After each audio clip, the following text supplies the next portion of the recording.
तो आज हम डिस्कस करेंगे negative output three phase half wave rectifier. Last time जो हमने three phase half wave rectifier discuss किया उसमें हमारे पास जो थ्री फेज सोर्स है हमने V A, V B, V C इनका एक कॉमन कनेक्शन है, न्यूट्रल पॉइंट है ये। और फिर हर एक फेज में एक एक डायोड हमारे पास कुछ इस तरह से लगा हुआ है।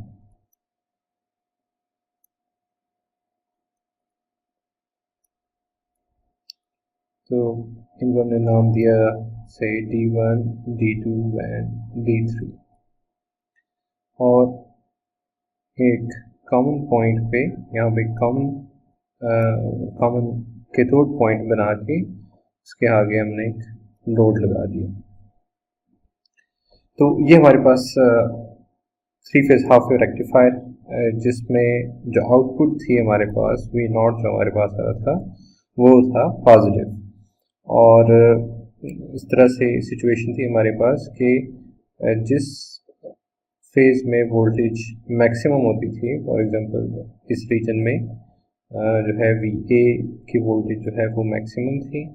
तो जो डायोड है इसके अंदर वो D1 था, तो वो D1 कंडक्ट करता था और आउटपुट पे हमारे पास आ जाता था V naught was equal to V A. Similarly फिर यहाँ पे आउटपुट पे आ जाता था V not equals to V B, क्योंकि जो डायोड है D2 वो कंडक्ट करता था, फिर इसी तरह D3, और ये प्रोसेस जो है इस तरह रिपीट हो जाता था। यहाँ से आगे यहाँ पे होता था V not equals to V सी।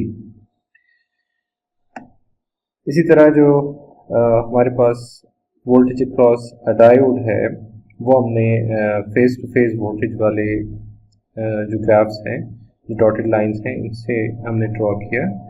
और सिचुएशन ये थी कि जब हमारे पास D1 ऑन होता है तो जो वोल्टेज अक्रॉस डायोड 1 है वो होता है 0। तो ये जो रीजन है कि इसमें डायोड 1 ऑन है, हम यहाँ से देख सकते हैं D1 ऑन है। तो इनको हमने इस तरह डॉटेड लाइन बना के यहाँ पे हम देख सकते हैं कि ये π/3 से π तक डायोड D1 जो है वो कंडक्ट कर रहा है। इसी तरह डायोड 2 जब कंडक्ट करता है तो आउटपुट पे हमारे पास आ जाता है V not equals to V B. जब हमारे पास ऑन होता है D2, जब D2 ऑन हो तो V नॉट हमारे पास हो जाता है VB। और वोल्टेज अक्रॉस डायोड 1 जो कि फेज ए के अंदर लगा हुआ है उसकी अक्रॉस वोल्टेज हो जाती है, उसका एनोड स्टिल है फेज ए के ऊपर और उसका कैथोड जो है उस पर वी नॉट है और V naught actually V B है इस टाइम। तो हमारे पास जो फेज टू फेज वोल्टेज है वी ए बी ये आ जाता है अक्रॉस दी डायोड D1। तो यहाँ पे हमने ये जो ड्रॉ किया हुआ है वी ए बी, तो ये वी ए बी हम यूज़ कर सकते हैं इस प्लॉट को एक्सटेंड करने के लिए। हम सिर्फ फॉलो कर लेते हैं यहाँ तक, क्योंकि यहाँ तक जो है कंडक्ट कर रहा है डायोड D2 और इसके आगे फिर क्योंकि D3 कंडक्ट कर रहा है, तो जब D3 ऑन होता है तो हमारे पास वोल्टेज अक्रॉस डायोड 1 बन जाता है VA माइनस VC, जिसे हम VAC लिख सकते हैं। तो यहाँ से आगे हम बना सकते हैं VAC। फिर से डायोड 1 कंडक्ट करता है और फिर से ये प्रोसेस जो है हम इस तरह से रिपीट कर सकते हैं। अब नेगेटिव आउटपुट से मुराद ये है कि हमारे पास जिस तरह single phase half wave rectifier होता है उसमें जब डायोड की पोलैरिटी को रिवर्स करते हैं तो हमारे पास आउटपुट पे नेगेटिव आउटपुट आती है। इसी तरह से हम थ्री फेज जो हाफ वेव है इसमें भी यही सिचुएशन रिपीट कर सकते हैं कि हमारे पास है अगेन थ्री फेज सोर्स और इनको हम लेबल कर रहे हैं कि लेट्स से ये है वी ए, वी बी और वी सी। ये हमारे पास है उनका न्यूट्रल पॉइंट। लेकिन अब हम जो डायोड ऐड कर रहे हैं हर एक फेज के अंदर, उनकी जो डायरेक्शन है उसको हम रिवर्स कर देते हैं, उसको यू बना देते हैं। तो अब जो कनेक्शन हमारे पास बन रहा है फुल ये पॉजिटिव आउटपुट के मुकाबले में ये बन रहा है एक कॉमन एनोड कॉन्फ़िगरेशन बना है कि तीनों के एनोड जो है वो एक पॉइंट पे हमने कनेक्ट कर दिए हैं। तो लेट्स से ये है D3, ये है D2 और यहाँ पे जो है वो D1 है, और हमारे पास यहाँ पे है V0, कोई रेजिस्टिव लोड है फॉर इंस्टेंस। तो अब सिचुएशन ये है कि हमारे पास जब सबके तीनों के कैथोड पॉजिटिव थे तब क्राइटेरिया ये था कंडक्शन का कि वो डायोड कंडक्ट करता था जिसके एनोड के ऊपर वोल्टेज जो है वो मैक्सिमम होती थी, बाकी दो के मुकाबले में उसकी वोल्टेज जो है वो ज़्यादा होती थी उसके एनोड पे, वो वाला डायोड कंडक्ट करता था। तो अब हमारे पास जब कॉमन आ गया एनोड, तो ये सिचुएशन होगी कि जिसके कैथोड पे मिनिमम वोल्टेज होगी, जिसके कैथोड पे वोल्टेज मिनिमम होगी, क्योंकि एनोड सबका कॉमन है, तो एनोड के ऊपर जब मिनिमम वोल्टेज होगी, सो वी नॉट जो है उसको हम लिखेंगे minimum of V A, V B, V C. जबकि इस पॉजिटिव केस में हमारे पास वी नॉट हम लिखते थे कि that is maximum of V A, V B and V C. तो अब इन तीनों में से जिसके कैथोड के ऊपर मिनिमम वोल्टेज होगी वो वाला पर्टिकुलर जो डायोड है वो कंडक्ट करेगा, बाकी दो जो है वो ऑफ स्टेट में होंगे। तो अब हम वेवफॉर्म की तरफ आते हैं। वेवफॉर्म एग्जैक्टली वही है जो कि पॉजिटिव जो ट्रेसेस हमने बनाए हुए एग्जैक्टली वैसी हैं जो कि पॉजिटिव के लिए हैं। नेगेटिव में हमने देखना है कि मैक्सिमम नेगेटिव जो है, सबसे ज़्यादा नेगेटिव कौन सा है। सो मोस्ट नेगेटिव जो है शुरू में अगर देखें तो ये है VB।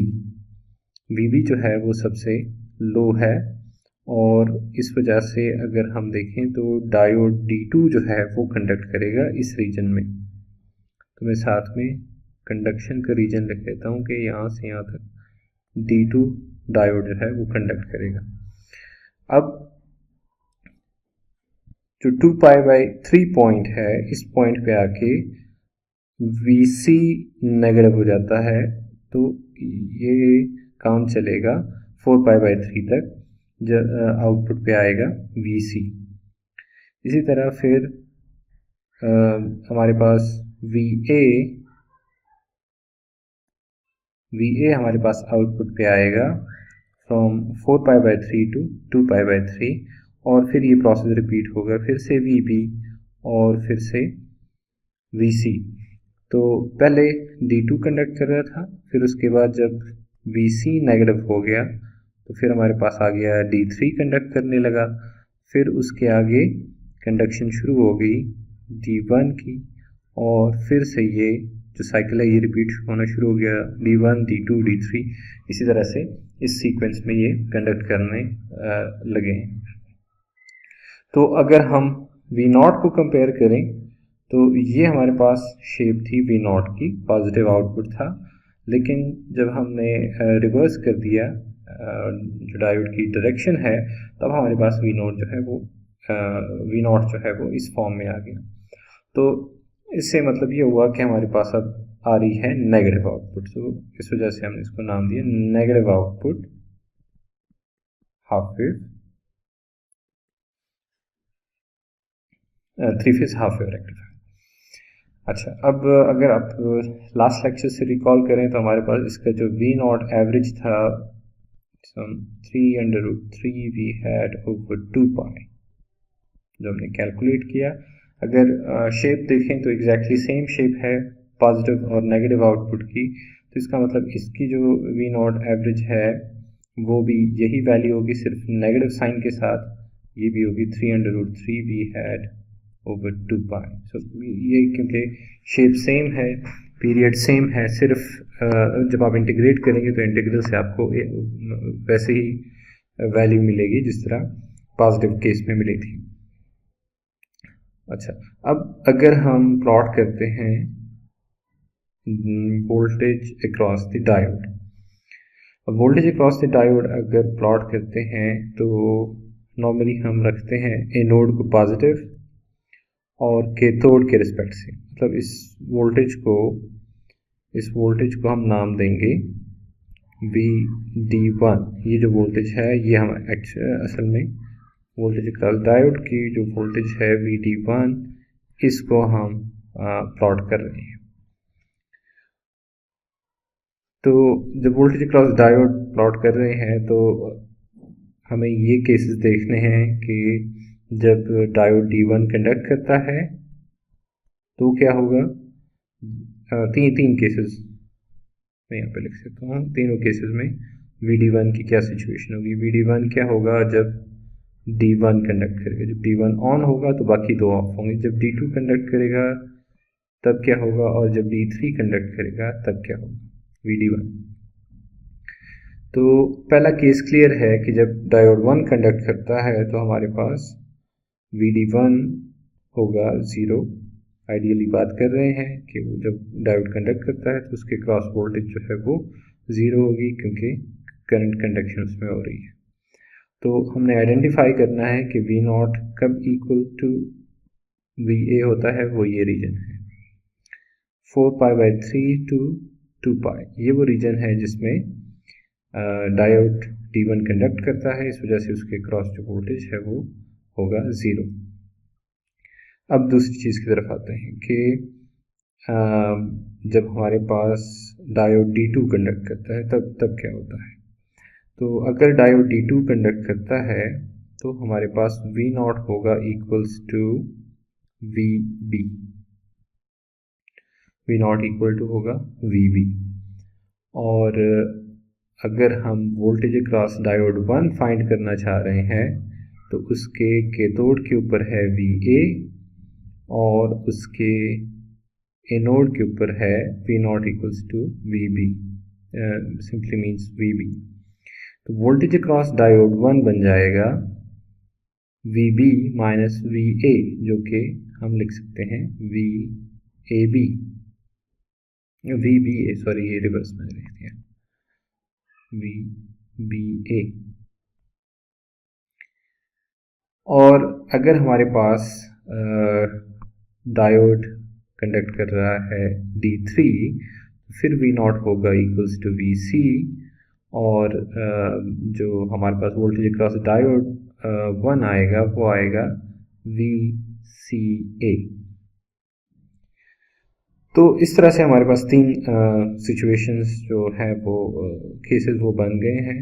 एक हमने पहले से ड्रॉ कर दिया है कि 0 होगा जब डायोड 1 कंडक्ट करेगा, लेकिन जो दो रीजन है कि जब हमारे पास आउटपुट है V0 है इक्वल्स टू VC और जब V0 इक्वल्स टू VB है।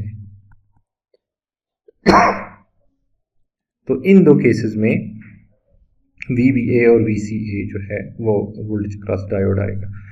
यहाँ पे एक चीज़ जो कि हमारे पास प्रॉब्लम क्रिएट कर रही है वो ये है कि हमने यहाँ पे प्लॉट किया हुआ है VAB और VAC, ये प्लॉट किए हुए हैं। हमने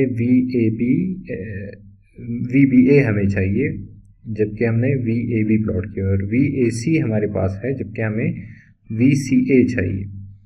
तो आप VAB से सिंपली बना सकते हैं VBA, वो यूं करके कि आपने जो VAB है उसको बिल्कुल अपोजिट कर देना है, मतलब VAB का ये है तो VBA आपके पास जो है वो ये आ गया, आपके पास आ गया VBA।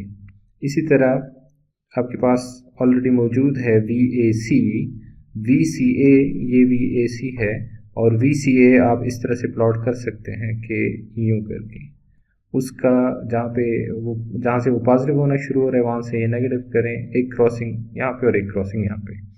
इसी तरह से फिर जब आप दूसरी साइड पे आते हैं, अगेन आपने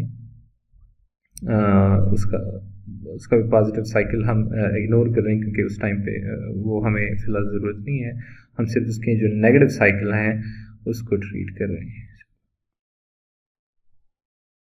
कुछ तो ये हमारे पास आ गया है, ये है VBA और ये वाला जो है ये है VCA। तो अब हम प्लॉट करते हैं वोल्टेज अक्रॉस डायोड, जिसमें हमें चाहिए कि जब हमारे पास कंडक्ट कर रहे हो डायोड D3, ये हमारे पास रीजन है जिसमें कंडक्ट कर रहा है डायोड D3, तब हमारे पास VCA आता है क्रॉस द डायोड। और जब हमारे पास ये रीजन है जिसमें डायोड कंडक्ट कर रहा है D2, तो वहाँ पे है VBA। इसी तरह से हम आगे एक्सटेंड कर सकते हैं, ये वाला रीजन है VBA का और ये वाला जो रीजन है ये है VCA का। तो असल में जो ब्लू में मैंने बनाया ये है वोल्टेज अक्रॉस डायोड 1। सो इस तरह से हम प्लॉट कर सकते हैं वोल्टेज अक्रॉस डायोड 1 और V0 जब हमारे पास है negative output 3 phase half wave rectifier.